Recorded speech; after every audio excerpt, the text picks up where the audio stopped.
Bom, meus queridos, hoje nós vamos falar sobre o desafio da espera pelas respostas de Deus. É o seguinte, na realidade nós vamos fazer hoje uma conexão com algumas outras mensagens que nós já falamos, né? E esse texto ele fala muito de fé, de propósito, de espera, uma conexão muito perto do que nós já falamos. Por que a espera é complicada quando a gente pede para Deus? Porque quando a gente já pede para Deus é porque já esgotando as nossas forças, esperar por uma resposta quando você já esgotou suas forças é um desafio de fé que nem todos estamos preparados para viver. Então, é bastante complexo a gente lidar com isso. Então, nós vamos aqui hoje trabalhar um texto que está no Evangelho de Marcos, capítulo 5, do verso 21 ao 43. Ao contrário das outras vezes, eu não fazer a leitura primeiro, vou fazendo a leitura à medida que a passagem vai se passando, né? Então, nós vamos fazendo assim um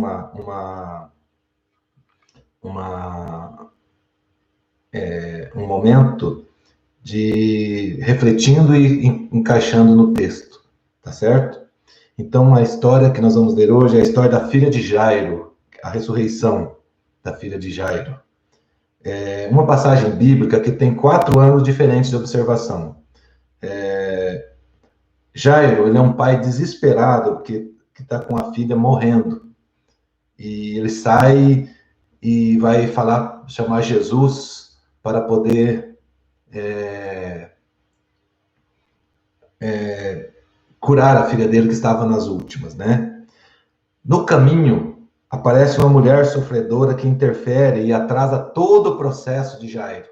Que a menina estava morrendo, Jairo estava com pressa, com certeza, qualquer pai com filho morrendo, aí no meio do caminho é interrompido por uma mulher que faz toda a caminhada de Jesus e as pessoas que com ele parar, né? Por outro lado, tinha um terceiro ângulo que as pessoas estavam lá na casa de Jairo vendo a menina morrer e Jairo parado no meio do caminho esperando Jesus atender uma pessoa. E Jesus focado em realizar o seu propósito. Jesus não entra nessa ansiedade nossa, né? Então, isso é muito interessante.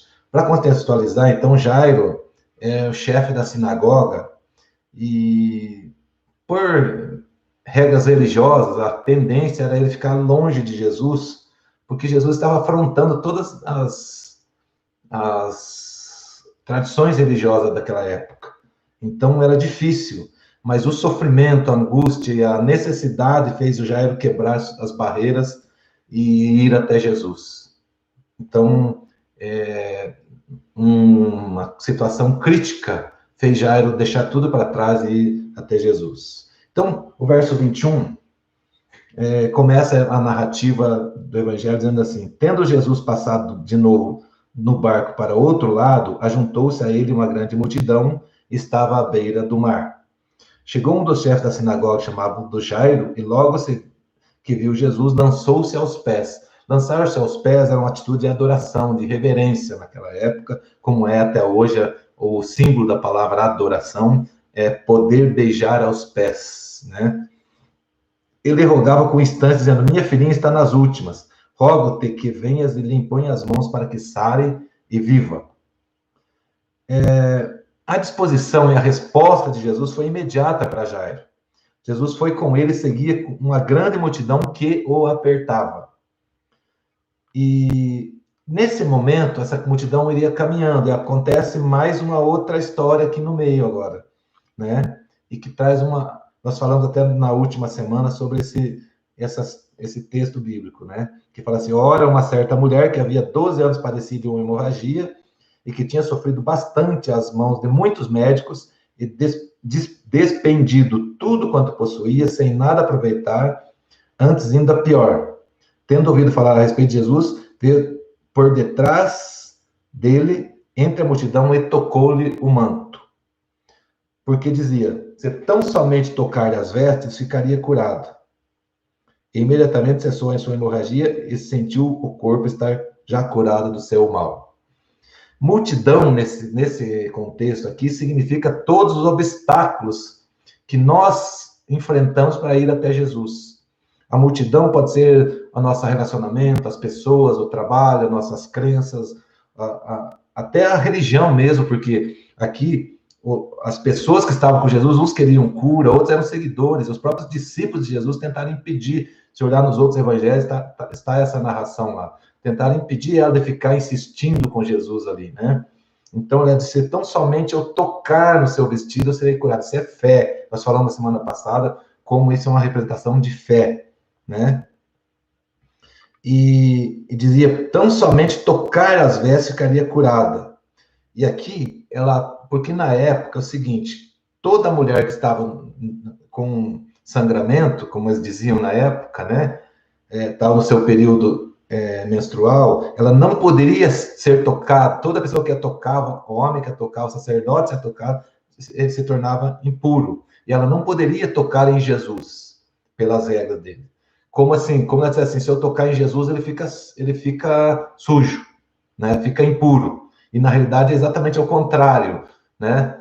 Não é ele que fica sujo, é a gente que fica limpo quando toca nele. Quando nós tocamos em Jesus, ao invés dele ficar sujo, nós que ficamos limpos, nós ficamos sarados. Então, Jesus mudou essa ordem da tradição. E todo esse enfrentamento, Jesus enfrentava grande dificuldade, foi o grande valor com que Jairo, essa atitude dele ir até Jesus, dá para ver o grau de barreira que ele teve que ultrapassar para isso, né? Então, de repente, Jairo ia seguindo com aquela multidão, né? E de repente aquela mulher para, né? E aqui eu vou parar um pouquinho para nós refletirmos, porque quando alguém vive momentos difíceis, quando nós vivemos um momento difícil, parece que só a gente está no problema. Na verdade, tem pessoas com problemas tão quanto ou piores que os nossos, né? Essa mulher sofreu 12 anos e não viu obstáculo nenhum para tocar em Jesus. Nem sabia que o principal para ela não era a cura. Jesus deu a ela algo mais ainda, né? Nós vamos ver mais para frente. Ela exercitou a fé de uma maneira, assim, impressionante, né? E ainda teve a experiência pessoal de viver o milagre e o encontro com o seu propósito, que Jesus, como falei já na frente, vamos dizer que Jesus fez mais do que simplesmente curar ela, né? E tudo isso aqui acontecendo, e a filha de Jairo lá nas últimas, e Jairo no meio da multidão esperando Jesus, estava indo junto, obviamente, e a multidão indo. E ainda, parece que nesse momento Jesus deixou Jairo de lado ainda, além da mulher provocou aquele tumulto ali, que todo mundo, quem me tocou, né? E logo Jesus, percebendo em si que saíra dele o poder, virou-se no meio da multidão e perguntou, quem tocou minhas vestes? A mulher ficou aí, criou aquela confusão, porque todo mundo queria achar quem tinha sido, quem foi a mulher que fez isso. E responderam os teus discípulos, vês que a multidão te apertas, quem me tocou? Quem me tocou? Tu perguntas? Mas ele olhava em redor para ver a que isto fizera. Então a mulher, atemorizada e trêmula, cônscia do que nela havia operado, veio, prostrou-se diante dele e declarou toda a verdade. Disse ele, filha, a tua fé te salvou. Olha que ela ganhou mais do que a cura, né? Vai-te em paz e fica livre desse teu mal. Veja bem, se coloca no lugar de Jairo agora. Eu estou sendo rapidinho aqui nesse contexto, porque ele é bem um pouco longo, né? Coloca no lugar de Jairo, a filha morrendo, né? Aí Jesus, ele queria pegar um avião, se pudesse, para ir até lá. Qualquer pai queria sair correndo, levar, porque aquela angústia tremenda, né? E Jesus deixou de lado e começa a falar com aquela mulher. Será que nós não estamos dizendo assim, Jesus, minha filha está morrendo, essa mulher aí já está 12 anos doente, deixa ela, espera mais um dia, mais meia hora, mais um tempo. Faz tanto tempo já. E Jesus continuou atendendo a mulher até que falou para ela, a tua fé te salvou, vai-te em paz e fica livre do teu mal. Esse momento foi um momento crucial, porque logo em seguida, Jesus também segue essa conversa com ele, mas nesse meio tempo, quando Jesus conversa com a mulher, fala da salvação dela, porque, né, falando ali, chega a turma do desânimo, sabe aquela pessoa fala, não adianta mais, agora acabou. Ó, enquanto ele ainda falava, chegaram as pessoas da casa do Jairo e disseram, a tua filha já morreu, porque ainda incomodas o mestre. Então, o que você está fazendo parado aí? Talvez alguém está perguntando assim, o teu problema é insolúvel, o que você está fazendo aí? O que você está insistindo ainda? O que você pede oração? O que você ora? O que você clama? Isso aí já foi. Essa doença não tem problema, não tem cura. Essa situação não se reverte. Esse problema não tem solução.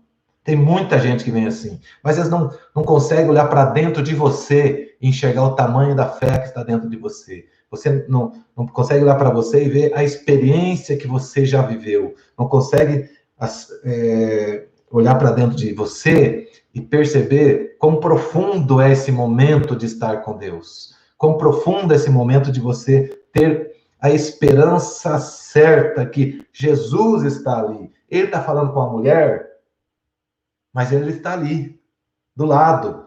Ele está indo para a casa dele, está indo para a sua casa. Fala, Jairo, larga a mão, já morreu. Falou, não, calma, ele está indo lá em casa. Vocês lembram da passagem, nós falamos de Jairo, de Lázaro, essas 2 semanas anteriores, que foi que Lázaro, ele estava numa situação... Jesus demorou demais para vir para lá, como se ele tivesse atrasado. Também ele estava reclamando, nossa, mas Jesus está atrasando também. Então, essa espera que aconteceu lá com as irmãs de Lázaro morreu, foi sepultado, depois de 4 dias sepultado que Jesus chegou, né? Agora aqui de novo, a menina morrendo e Jesus não está nem aí, não está preocupado com isso, porque ele é o Senhor da vida, ele não está preocupado com a angústia do pai, com a angústia, ele está preocupado que tem um propósito dele a realizar, né? E aí, mas de repente, quando esse povo desanimava Jairo, Jesus, percebendo aquilo ali, disse assim, não temas, só creia, deixa comigo. Eu quero dizer para você hoje, que talvez está numa situação difícil, Jesus está dizendo, deixa comigo, deixa na minha mão, está comigo. Porque você também tem que crer, que estando na mão de Jesus, o melhor, ele faz o melhor sempre. Às vezes o melhor que ele faz não é no nosso tempo, não é do nosso jeito, não é o que nós queremos. Então, isso é a fé. A fé é ter a confiança em tal forma que Jesus faça o que fizer, ele vai fazer o melhor pela vontade dele. Eu falo para Jairo, Jairo, não se preocupa, crê somente, deixa comigo, né? E porque para todas as coisas ele tem um propósito, nós já vemos estudando há vários dias aí, né? Então Jesus seguiu, mas não permitiu que ninguém o acompanhasse, senão Pedro, Tiago, João, irmão de Tiago. Então ele falou, agora a multidão, povo, vocês que querem ver espetáculo, ou querem ir, agora vocês ficam aqui. Eu vou levar alguém comigo, somente alguém que pode ser útil, que vão estar lá comigo, né? E quando chegaram à casa do chefe da sinagoga, Jesus já viu um alvoroço, e que os que choravam faziam um grande pranto, muito semelhante com a história de Lázaro que nós vimos nesses outros dias. E então Jesus disse, por que fazer alvoroço? Por que chorar? A menina não morreu, apenas dorme. E riam-se dele porque ele tinha feito sair a todos. Ele, tendo feito sair a todos, tomou consigo o pai e a mãe da menina e os que com ele vieram, e entrou onde a menina estava. Aí é o seguinte, as pessoas de fora ficam dizendo, poxa, o que ele vai fazer? A menina está morta. O que ele vai fazer lá? Porque as pessoas que não vivem a sua fé, elas não conseguem enxergar pela maneira que você enxerga. Porque a sua fé, ela é pessoal, a sua experiência com Deus é pessoal, a sua esperança em Deus é pessoal, não é igual a minha, não é igual a da pessoa que está do seu lado, não é o seu relacionamento com Deus é íntimo e pessoal. Você não se relaciona pela fé dos outros, você se relaciona pela sua fé, você se relaciona pela fé das pessoas que você está com elas todo dia, né? Em comunhão, mas a sua particularidade de fé é sua, a experiência é sua. E aí, Jesus chegou, tomou a mão da menina e disse, Talita cumi, que traduzido significa, menina, eu te digo, levanta-te. E imediatamente a menina se levantou, pôs-se a andar, pois tinha 12 anos, e logo foram tomados de grande espanto. Por que gera espanto? Porque as pessoas que não têm fé, elas são céticas. A pessoa que não experimenta a fé, ou que nunca foi desafiada a usar a fé, a viver a fé, eu costumo dizer que ter fé é dar um passo num lugar que não tem chão, que as pessoas não enxergam o chão, mas você enxerga. As pessoas estão te chamando para você dar um salto para onde as pessoas vêem um precipício, mas você vê uma rede que vai te segurar. Né? Então, as pessoas, quando você salta na fé, dá esse tipo de passo de fé, as pessoas se espantam mesmo, é muito normal isso. E é muito interessante que, nesse texto, Jesus foca no seu propósito. A mulher buscou cura, encontrou a cura e a salvação. Jesus, a tua fé te salvou. Né? Jesus veio para salvar. Todas as coisas outras são acréscimo, não confunda isso. Né? Jesus veio para salvar. Todas as outras coisas, o propósito dele é salvação. Todas as outras coisas são acréscimos, né? Nunca confunda isso. Hoje pode ser o dia que Jesus pode parar para você. Aquela mulher, ela tocou na veste de Jesus e Jesus parou para ela. Eu estou te desafiando a você que nesse momento tão difícil, pandemia vai, pandemia vem, impacta um lugar, impacta famílias, faz tudo, impacta renda, trabalho, saúde, leva pessoas que você se relaciona e às vezes a gente está esperando em Jesus e que ele pare para nós, que ele sinta que tem alguém tocando nele. Eu te desafio, você pela sua fé, tocar na veste de Jesus. Jesus, para mim um pouquinho aqui. Hoje tá difícil, tá angustiante. Para um pouquinho. Eu preciso. Toca na orla do vestido de Jesus. Às vezes as outras pessoas querem fazer tanta coisa, querem fazer tanto sacrifício, penitência, chora, ajoelha, pede oração para muita gente, que não digo que isso é errado, não. Mas Jesus está dizendo assim para você, tenha fé, apenas tocar, só isso. Eu paro para você. Tem tantas outras coisas para cuidar, mas eu paro para você. A filha de Jairo estava morrendo, mas Jesus parou para ele, para aquela mulher. E Jairo ficou um tempo esperando. Às vezes as coisas não acontecem do jeito e da forma que você quer, que eu quero. Mas de repente, quando a gente vê, as coisas acontecem. No tempo certo, Jesus resolveu. Não foi fácil para Jairo ter a filha morrendo, Jesus parando para cuidar, atender a mulher. As pessoas diziam para Jairo, desista, já acabou. Mas Jesus tinha um propósito com tudo, ele queria mostrar que ele é Senhor da vida. Que independente de ser doença, morte, vida, o que for, ele é o Senhor. A trajetória de uma vitória pessoal em Cristo passa sempre pelo filtro do propósito dele. Todas as coisas que acontecem na sua vida, você precisa olhar pelo ângulo do propósito dele. Talvez hoje é hora de você renovar o seu propósito com ele. Talvez você está pedindo, você está vivendo através da oração dos outros, você está vivendo através da fé dos outros, Jesus está dizendo hoje é a sua fé que precisa. É a tua restauração que tem que acontecer. Você está perdendo sangue, faz 12 anos que a tua saúde, que a tua vida só vai. Mas hoje, de repente, Deus está dizendo, é a hora de você tocar em Jesus e se ver curado. É se ver salvo, se ver mudado, de você entrar no propósito de Jesus. Você, de repente, está fazendo as coisas para você, do jeito que você quer. Mas hoje é o dia de nós tocarmos em Jesus e dizer, Senhor, qual que é o teu propósito comigo? Me ajuda a entender e viver o teu propósito. O primeiro propósito dele é o reino de Deus. É também a salvação, é a nossa vida eterna, que nós falamos do porquê e o para quê. Então, às vezes as coisas acontecem, mas por que isso está acontecendo? Você tem que perguntar para que está acontecendo. Então, para que está acontecendo, é onde estão as respostas, é onde a gente encontra o propósito. O propósito de Deus é a salvação, é o reino de Deus. Mateus 6:33 tem aquele versículo muito conhecido, diz: busquem primeiro o reino de Deus e a sua justiça, e essas outras coisas materiais, necessidades de alimentação, de vida, de saúde, tudo, vos serão acrescentadas.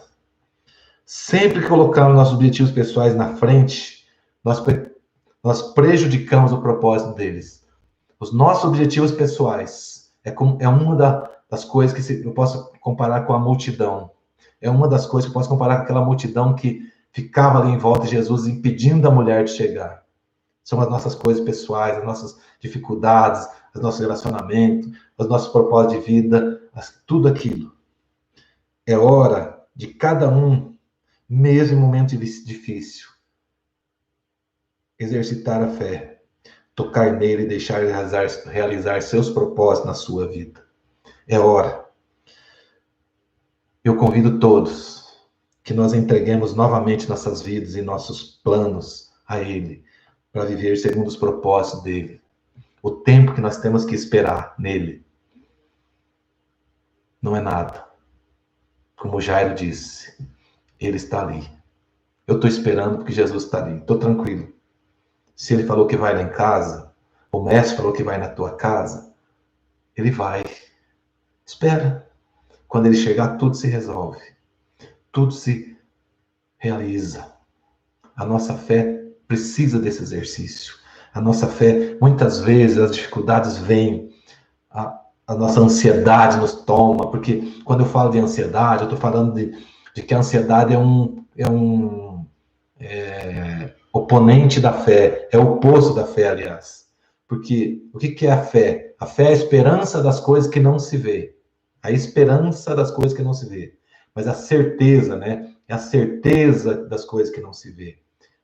E a ansiedade é o medo das coisas que vão acontecer. Então, eu te digo, vamos esquecer, pôr a ansiedade de lado. E vamos exercitar a fé. Porque é a fé que faz nos ficar em pé na hora da dificuldade. Foi a fé de Jairo que fez ele não desistir. Porque na hora de chegar que as pessoas, tua filha já morreu, qualquer pai, né? Qualquer pai sairia correndo. Qualquer pai sairia correndo para lá, na busca. Mas Jairo não. Ele falou, Jesus está ali. O mestre está ali. Eu vou levar ele para minha casa. Eu vou com ele até lá na minha casa. Eu vou com ele até na minha casa. E é isso que eu quero que você faça o seu propósito hoje. Jesus está do seu lado. E ele quer ir até a tua casa. Para que você exercite a tua fé de verdade. A espera, como é o nosso tema de hoje. Esperar, o desafio da espera é sobre-humano. Porque quando nós entregamos algo nas mãos de Deus, clamamos a Deus, é porque as nossas forças já se foram. Mas eu queria dizer para você que a oração tem 3 formas de respostas. Tem a resposta sim, você orou, pediu, sim vem, a resposta aconteceu. Tem o não, você orou, a resposta vem negativa, você tem uma certeza que não acontece o que você pediu. E tem a terceira forma de resposta da oração, que é o espere, que é isso que nós estamos falando, né? Jesus diz, espere. E essa espera angustiante, que é onde nós tratamos a nossa fé, é onde nós exercitamos a nossa fé. Por quê? Porque quando nós falamos ao Senhor que nós estamos na nossa fraqueza, mas nós esperamos nele, aí a nossa fé se fortalece e aí a nossa segurança vem de maneira que nos deixa tranquilos, em nome de Jesus.